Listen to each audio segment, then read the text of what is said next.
Hello, it's Ian here with Hobbies and Men once again, and today we're going to be doing another light novel review. Today we're going to be looking at Soul Leveling number 7, which was really good. I really enjoyed this one. It's written by Chugang. The publisher is Yenon. The demographic here is 16 plus. At least that's what it says back here. It's a YA novel basically, and genre-wise, it's an action, fantasy, game-lit, lit RPG type story. Although there's kind of a spoiler, and this will be a spoiler review, so be aware. The game-lit, lit RPG aspect of the story kind of gets resolved here. In moving forward, I think it would just be an action fantasy, but because over half of the series, since there's supposed to be 13 volumes of this, is kind of focused on that lit RPG game lit type story, I would say that, it is still part of the genres, right? So, yeah, adaptations-wise, this does have a manhwa, which is a Korean comic book, and it's published by the same company under a different imprint called Ise Press. And I definitely recommend you guys read that as well. It's very good. The art style is very nice. But in terms of bang for your buck and story-wise, this is so much better. Because this is the 7th volume of this story.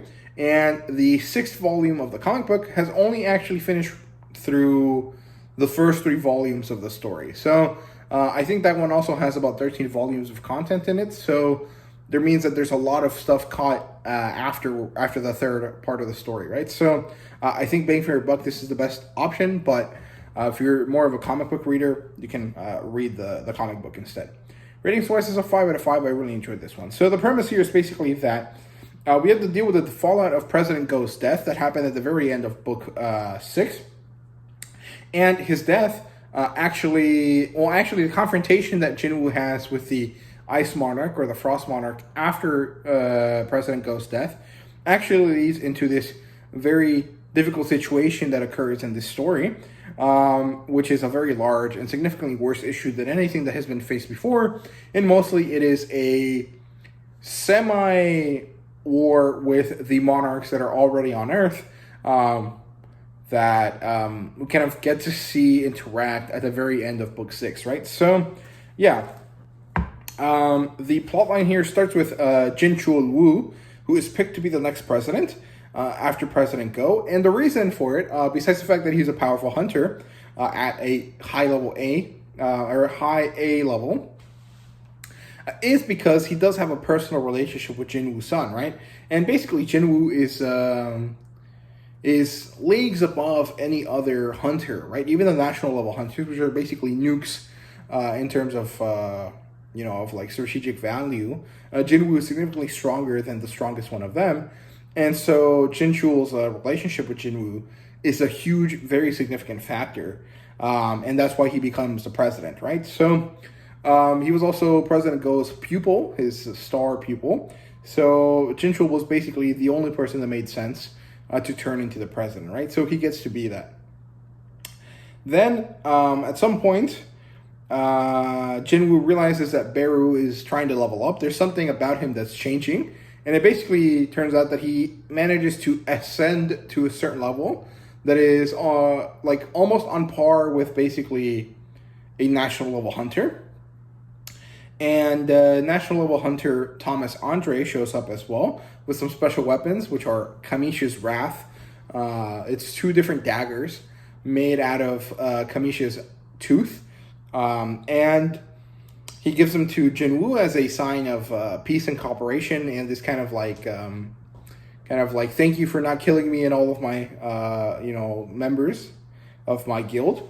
And then a giant gate just builds up out of nowhere on top of Seoul, Korea, and it's basically like 10 times the size of the one that builds up in Japan in the previous 2 volumes.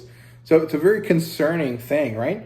And so Jinwoo is told, hey man, we need you to figure something out, and we got to mobilize all of the hunters. And so Jin Chul does that. He manages to mobilize all of the hunters that he has in Seoul and in all of Korea. He also gets help from North Korea and China and Japan.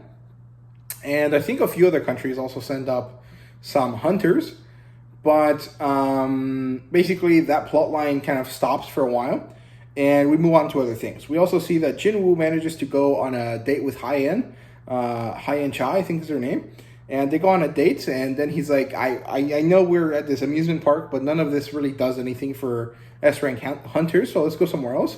So he takes her flying, and he takes her to this area in Japan, which basically kind of becomes his hideout, I guess. And while they're away on their date, for a few days actually, they kind of basically end up going camping impromptu. Shit hits the fan.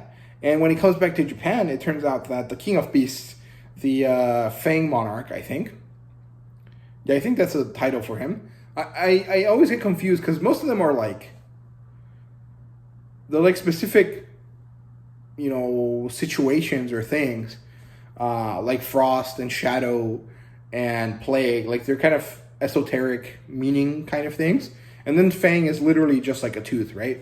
There could have been a better name for that type of monarch, but they just decided to go with Fang. So the King of Beasts, the Fang Monarch, is going on a rampage. He has this kind of werewolf ability, and he manages to beat Thomas.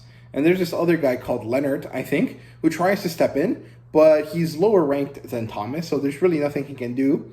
So Thomas is getting beat. He manages to move Thomas away, and as he's about to kind of stand his ground against the King of Beasts, Jinwoo steps in, and he helps him kind of get out of the way, helps him move Thomas, and then he starts attacking the King of Beasts, but it turns out that it was an ambush.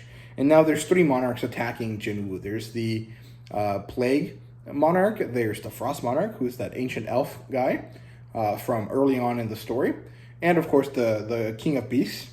And they all attack and they all try to kill him, and he manages to actually kill one of them because she gets distracted by the fact that Beru exists.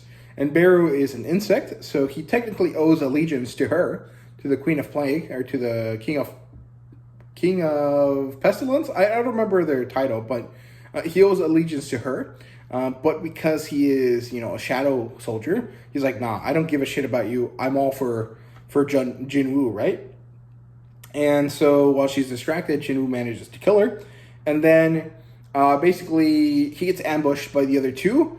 And things don't go his way. And as they don't go his way, a special situation happens. A kind of unlocking occurs. And then we get a huge lore dump, which was really, really good. Very good stuff. I really enjoy these last 3 issues these last 3 volumes I've been reading, because there's been so much information that has been really enjoyable to kind of learn, right? And there's this huge lore dump and this huge power boost.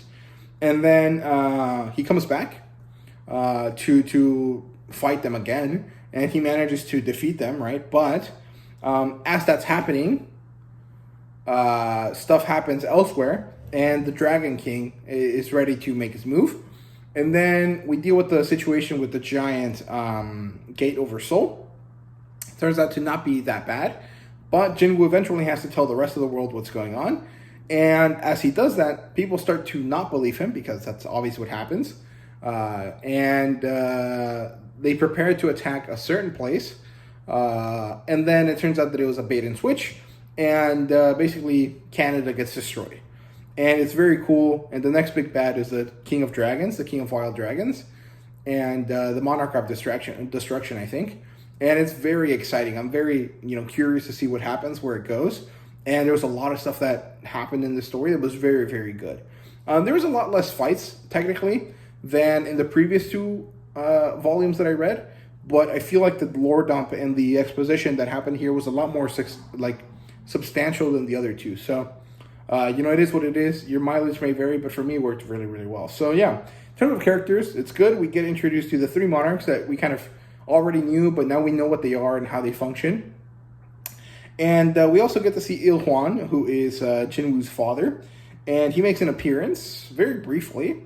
And it's actually kind of a very sad thing that happens, but it's very good. I quite like that interaction he had with Jinwoo.